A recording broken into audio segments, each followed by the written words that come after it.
नमस्कार साथियों, मैं प्रवीण कुमार स्वागत करता हूं अपने YouTube channel history for RPSC पर। साथियों, आज हम रिव्यू करेंगे मानस हिंदी व्याकरण नामक इस पुस्तक का, जो कि हिंदी के लिए एक अच्छी पुस्तक है और सुभाष यादव और राजेंद्र लांबा सर ने इसे लिखा है। साथियों, ये जो पुस्तक है ये मानस पब्लिकेशन जयपुर से प्रकाशित होती है।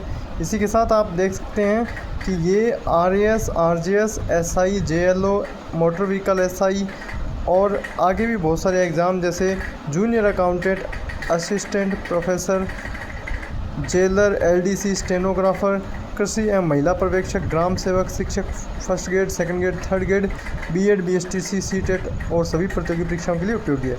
साथियों, ये जो पुस्तक है जिसमें भी हिंदी आती है, जैसे हिंदी व्याकरण जो जिन में आती है, जैसे आप अगर असिस्टेंट प्रोफेसर के अंदर हिंदी से तैयारी कर रहे हैं और उसमें व्याकरण का कोई पोर्शन है, फर्स्ट ग्रेड के अंदर, सेकंड ग्रेड के अंदर और रीड के अंदर हिंदी व्याकरण का जो पोर्शन है उसके लिए।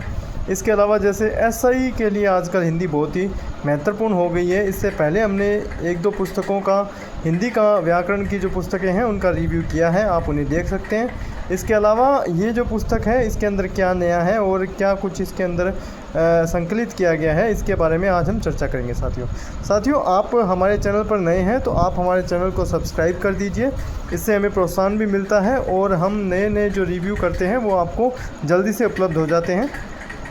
और हमारे चैनल को शेयर भी कर दीजिए। साथियों, अब मैं इसकी आपको विषय सूची दिखा देता हूं।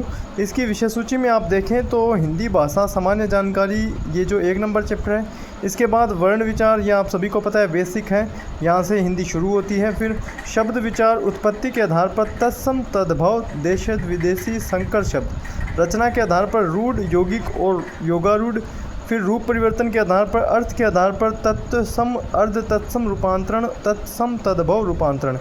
4 नंबर चैप्टर संधि और संधि विच्छेद, ये इम्पोर्टेंट है क्योंकि संधि जो है वो हर एक एग्ज़ाम में जो हिंदी से रिलेटेड है वहाँ आती है। समास एवं समास विग्रह, फिर उपसर्ग, प्रत्यय, शब्द शुद्धि, विकारी शब्द, अविकारी शब्द और अव्यय। अब साथियों, जैसे कुछ आप एक ये भी है कि जैसे आपने कोई पेपर देना है, जैसे एसआई का पेपर दे रहे हैं तो आप उनमें देखें कि भाई किस पोर्शन से कितने प्रश्न आए, उस हिसाब से भी आप इसको लेकर चल सकते हैं। जैसे मान लो कि भाई अगर आपको लगे कि मुहावरों से 10 प्रश्न आए तो आप मुहावरों पर ज़्यादा जोर दें। इसके अलावा जैसे आपको लगे कि संधि से 5 या 6 प्रश्न आ रहे हैं तो आप उसी हिसाब से उसको पढ़िए।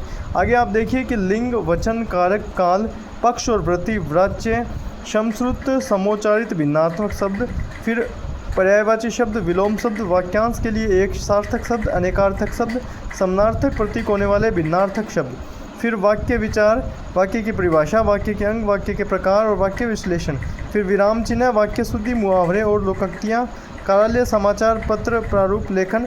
ये जो चैप्टर है ये 27 नंबर एसआई के लिए और आरएस के लिए, दोनों के लिए इंपॉर्टेंट है। फिर पारिभाषिक शब्दावली, ये भी आरएस के लिए इंपॉर्टेंट है साथियों। अब साथियों, मैं इसका आपके कुछ चैप्टर दिखाता हूँ जिससे आपको अंदाज़ा होगा कि इसमें किस प्रकार की जानकारी है, क्या ये सामान्य पुस्तक है या फिर सामान्य से बढ़कर है। साथियों, मैंने इस पुस्तक को पढ़ा है।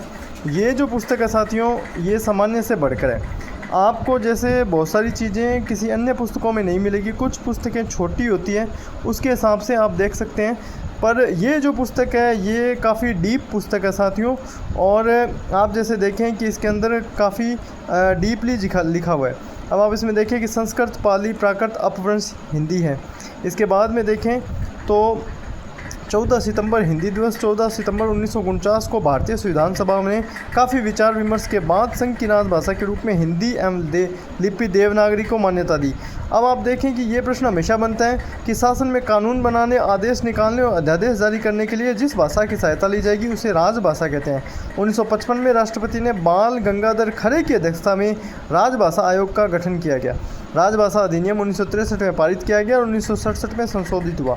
अब आगे साथियों देखें कि भाई इन्होंने जैसे इसके अंदर दिया कुछ तो बुक्स में ये होता है कि उसके पीछे जो प्रश्न होते हैं उनके साथ में दिया होता है कि ये पेपर किस में आया है, पर इन्होंने एक अच्छी चीज़ क्या करी है कि अंदर जो बुक के अंदर जो चैप्टर है उसके अंदर ही दिया। अब जैसे आप देखिए आईएएस 2011 में आया है, राजभाषा अधिनियम 1967 में यह व्यवस्था की गई, जब तक हिंदी भाषी राज्य हिंदी को स्वीकार नहीं कर लेते तब तक अंग्रेजी हिंदी के साथ राजभाषा के रूप में बनी रहेगी। ठीक है। इसके बाद में एक पटवार 2008 में आया है 25 जून 1975 को राजभाषा विभाग की स्थापना करी गई और 1975 में ही हिंदी के क्रियान्वयन को तीव्र करने के लिए हिंदी सलाहकार समिति का गठन किया गया। साथियों, ऐसे बहुत सारी चीज़ें हैं जो अब जैसे आप देखें कि भी इन्होंने एक नई चीज़ ये दी कि भी प्रश्न कौन कौन से किस किस पेपर में आए। जैसे राजभाषा दिवस हर वर्ष कब मनाया जाता है, पीछे आपने देखा ही था। इसके अलावा आप देखिए हिंदी दिवस कब मनाया जाता है, हिंदी को राजभाषा के रूप में कब मान्यता दी गई। अब इससे आपको साथियों अंदाज़ा हो जाता है कि पेपर में किस प्रकार के प्रश्न आते हैं। ये सभी प्रश्न जो है साथियों देखें, ये राजस्थान से संबंधित जो भर्तियाँ हैं उनमें आए हुए हैं। तो इससे आप अंदाज़ा लगाएंगे कि आपको किस प्रकार के प्रश्न इस पुस्तक से निकालने हैं। खड़ी बोली हिंदी के किस स्वरूप से निकलती है। अब जैसे इन्होंने ये जो है 4 ऑप्शन दे दिए, उसी के साथ में आंसर दे दिया सी पश्चिमी हिंदी। ये PTT 2020 के अंदर आया साथियों। आगे आप देखें सेकंड ग्रेड विशेष शिक्षा में ये आया है कि संघ की राजभाषा हिंदी और लिपि देवनागरी होगी। निम्नलिखित में से किस विकल्प से संबंधित है। A 343(1). ऐसे ही बहुत सारे प्रश्न जैसे आप देख सकते हैं। अब जैसे ये कॉलेज प्राध्यापक में आया है, संविधान के अनुच्छेद में संघ की राजभाषा के रूप में हिंदी देवनागरी लिपि को मान्यता दी गई है 343।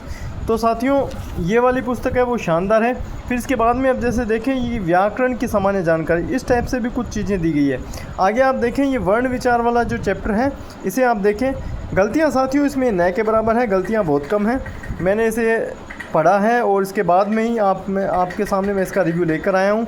और साथियों इसकी जो अच्छी बात मुझे लगी कि इन्होंने जो चीज़ें आने वाली है एग्ज़ाम में आप उन्हें देख सकते हैं, इन्होंने उस चीज़ को हाईलाइट किया है। अब जैसे आप देखें कि जिन व्यंजनों और वर्णों का उच्चारण करते समय स्वरात्रि या नाद में कंपन उत्पन्न होता है वे घोष या सघोष व्यंजन कहलाते हैं। अब प्रत्येक वर्ग का तीसरा, चौथा, पांचवा वर्ण सहघोष होते हैं। ऐसे ही अब जो अंतस्थ व्यंजन कौन से है, य, र, ल, व। ऐसे बहुत शानदार इन्होंने लिखा है। इसके बाद में साथियों मैं आपको दिखाता हूँ कि अब जैसे इसमें आप देखें कि विगत परीक्षाओं में आए हुए प्रश्न। अब ये वर्ण विचारण वाला जो चैप्टर है वहाँ से आए हुए प्रश्न हैं, आप इसे देख सकते हैं साथियों। य का उच्चारण स्थान है ए तालु, च का उच्चारण स्थान है स तालु। ठीक है साथियों, इस टाइप के प्रश्न परीक्षा में पूछे जाते हैं। अब साथियों मैं आपको बताता हूँ कि ये पुस्तक आपको किन किन एग्ज़ाम में काम आ जाएगी। साथियों मोस्टली तो आप अगर SI की तैयारी कर रहे हैं जिसका परीक्षा अभी होगी, इसके अलावा जो एक भर्ती जो आई है वो कार्यपाल अधीक्षक की आ रखी है, अगर आप उसकी तैयारी कर रहे हैं उसमें भी हिंदी आ रही है तो भी ये पुस्तक आपके लिए शानदार साबित हो जाएगी। इसके अलावा जैसे आप छोटी मोटी भर्ती परीक्षा जैसे पटवारी, ग्राम सेवक, LDC, जूनियर अकाउंटेंट और भी कोई परीक्षा जिसमें हिंदी आती है उसके लिए इसके साथ जा सकते हैं।